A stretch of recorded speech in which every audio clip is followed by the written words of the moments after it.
Good day, everyone. Welcome to Real Conservative News Update. I'm your host, Nathaniel Rajkumar. Today, I'm highlighting news from right here in Trinidad and Tobago. Minister in the Ministry of Housing, Philip Edward Alexander, is defending the government's decision to pursue and thoroughly investigate stalled and completed Housing Development Corporation developments, HDC developments, before proceeding with further construction. Don't tell me they're going to just scrap everything with that too and give the same excuse that, oh, corruption. I understand that tonight. I believe there was a lot of corruption under PNM.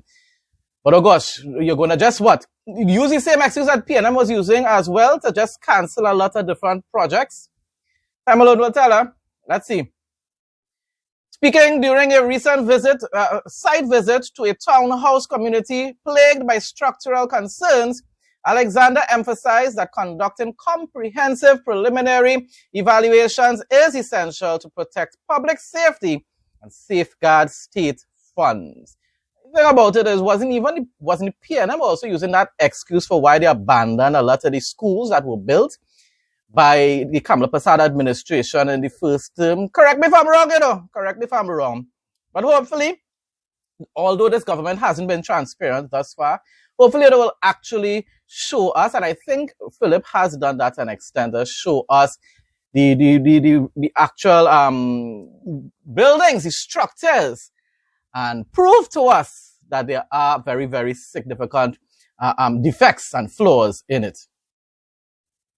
During the inspection, Alexander criticized the former administration, accusing previous leadership of leaving the HDC burdened with billions of dollars in liabilities.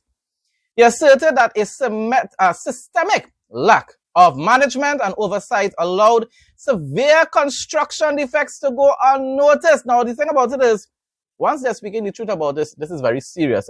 People could end up losing their lives and so forth if these buildings collapse, or if it has an earthquake, and definitely, once again, if it collapses. Leaving the state with multiple properties across the country that now require extensive repairs, structural reviews, or total demolition. The minister specifically highlighted glaring quality control issues, referencing technical assessments that revealed severe soil settlement problems, wall cracking, and clear deviations from approved engineering drawings. Now, I could definitely remember that PNM used to be accusing UNC of these same types of, making these same types of errors, lack of supervision and so forth, giving it up just up to the contractors, and the contractors were making some terrible decisions. He noted that several townhouse blocks were constructed using substandard techniques that fail to meet industry standards or properly withstand potential seismic and weather events. Now, the thing about it is, with a lot of the schools that UNC built, up to now, the structures are there standing in perfect condition, just abandoned. And I haven't heard anything from this government so far on if they're going to be able to renovate these schools, or if it's whole 10 years. So I don't know if it will remain abandoned or whatsoever. Time alone will tell her. Again, with that as well. Alexander argued that while demolishing failed structures incurs significant expense, identifying flaws before completing construction ultimately costs taxpayers far less than finishing uninhabitable buildings. In moving forward, Alexander stated that the HDC board is actively assessing all legacy projects under investigation, alongside ongoing homeowner complaints. The ministry plans to resolve lingering infrastructure issues at existing developments while restructuring HDC corporations to ensure strict quality controls, improve contractor accountability, and better build housing developments for the public. I just hope that what he's saying is true. I really do. And I just hope that it's not another tit-for-tat game between the PNM and the UNC. Because that's what they do. When one enters office, they basically abandon all the projects that started under the other government, unless it's something really important. Like, like the Arima Hospital, yeah, PNM continued with that. But they abandoned the Children's Hospital, which would have benefited our citizens in such a significant way. And definitely the schools, so many schools. You can't tell me all those schools were built in areas that the soil was the structures could have collapsed and stuff like that. It couldn't have a solid foundation, right? So don't tell me that. Don't tell me that, because as I said before, a lot of those structures are still standing and there are no cracks or anything like that. So therefore, it was most likely built properly. And now the UNC is shutting down a whole set of different programs and using a set of excuses about corruption. And we know it as corruption, but there's something called proper management. There's something called restructuring and so forth, instead of just abandoning. So is this another case of just a tit for tat? Or is Philip Edward Alexander really speaking the truth that these properties, these buildings, these structures cannot be inhabited by citizens of this nation because their lives can be in danger?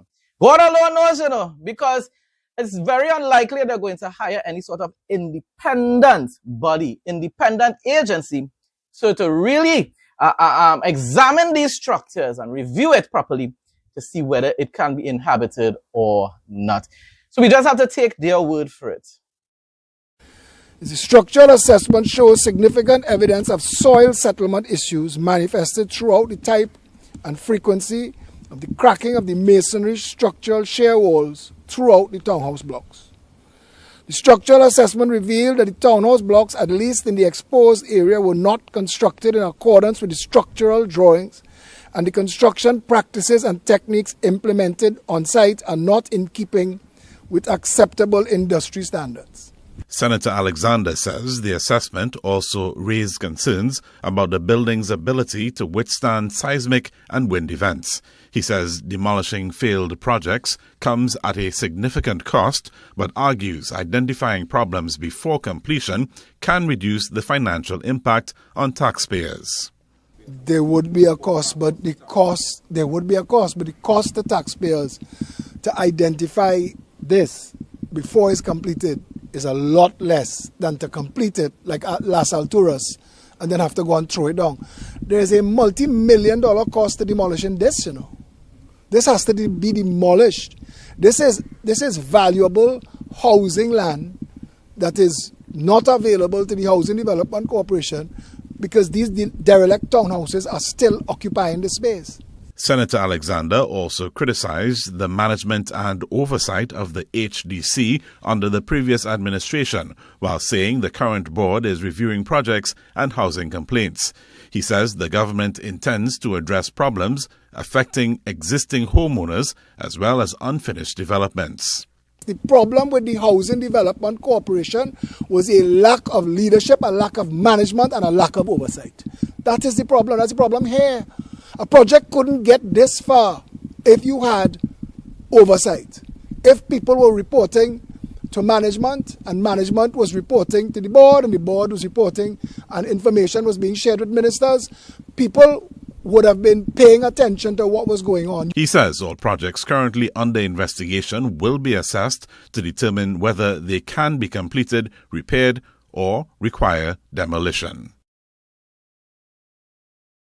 Weather report for Monday, August 10, 2026, Trinidad and Tobago. The weather in Trinidad and Tobago on Monday, August 10, 2026 will be fair to partly cloudy and slightly hazy with a maximum temperature of 31 degrees Celsius and a minimum temperature of 25 degrees Celsius. According to the official Trinidad and Tobago Meteorological Service updates, a passing tropical wave will bring isolated showers primarily during the morning hours, after which conditions will settle. Due to high humidity levels of 70% to 90%, the daytime heat index will make it feel like 33 degrees Celsius. Winds will blow from the east to southeast at 5 to 30 kilometers per hour. Sea conditions are forecast to be slight to moderate with open water waves ranging between 1.0 meters to 1.5 meters, though spring tides will be in effect. Psalm 33, 13 to 17. God's sovereign watch and human limitations. From heaven the Lord looks down and sees all mankind. From his throne he observes all who live on the earth. He made their hearts, so he understands everything they do. The best equipped army cannot save a king, nor is great strength enough to save a warrior. Don't count on your warhorse to give you victory, for all its strength, it cannot save you. God spoke, and creation stood firm. He foils human plans, but his purpose lasts forever. Blessed is the nation whose God is the Lord. The Lord watches all mankind from heaven and understands their hearts. Earthly armies and strength cannot save you, but God remains your true deliverance. Folks, that brings us to the end of today's news update. Thanks again to everyone who continues to support my content. Please like, comment, share, and subscribe. Stay blessed and stay safe most of all. In Jesus' name.